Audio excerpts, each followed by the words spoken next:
Yeah. And this isn't really a political.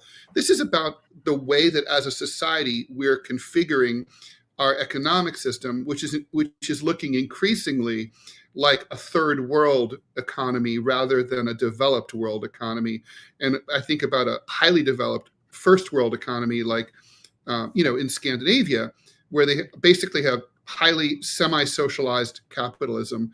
So basically, their policies are the most. You are guaranteed not to be homeless. You will, if you live in Iceland, you will never sleep on the street. No one does. It's not. They couldn't. It never breaks 32 degrees. The So people, it's like they're nice about it. They don't make you feel like you're an asshole because you're down and out. You just they give you money and you have enough to live. That's not true here. And so the rich they're surrounding themselves by armed guards in gated communities, and alarm systems and drones, and they're protecting themselves. We're not living. There's no sense that we're living in a communal society where we all care about what happens to our fellow citizens. I don't think that's the case. There's no sympathy here. I could name zillions of examples of that, but I think no one who's listening to us would disagree with that.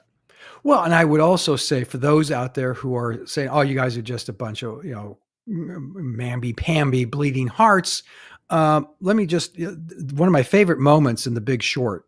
The guys from the two younger guys who are shorting the market. And the character who's kind of mentoring them, they're high-fiving and really excited. He says, "Stop it, stop it." He said, "Do you know what you've just done?" He says, "Yeah, you've just bet against the American economic system." And they say, "Damn right we did." He goes, "No, for every point that unemployment goes up, for every full point it goes up, 40,000 people die." I mean, that's a stone cold fact. Suicide, just exposure, 40,000 people per point. Now, do you really think that the people who are in charge of the Commerce Department, Labor Department, this administration, the House, the Senate and that's both sides of the aisle, give that much of a crap about those 40,000 souls who we lose when the unemployment goes up? And it is going to be going up, by the way, because, the Trump economy is such that it is. The psychological impact of that, I mean, that alone just shows you the very stark number of the psychological impact of economics. I mean, you and I talk about economics a lot, and yeah, it can be very dry, maybe, and probably even boring.